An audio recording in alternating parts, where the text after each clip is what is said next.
Hello मेरी प्यारे दोस्तों, मैं आपके लिए लेके आया हूँ बेहतरीन शायरी। अगर शायरी का एक भी लाइन पसंद आए ना तो चैनल ज़रूर सब्सक्राइब कीजिएगा।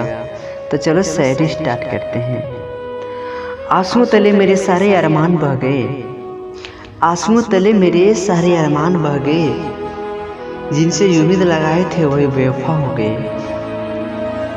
थी हमें जिन चिरागों से उजाले की चाह, थी हमें जिन चिरागों से उजाले की चाह, वो चिराग ना जाने किन अंधेरे में खो गए, और चिराग ना जाने किन अंधेरे में खो गए।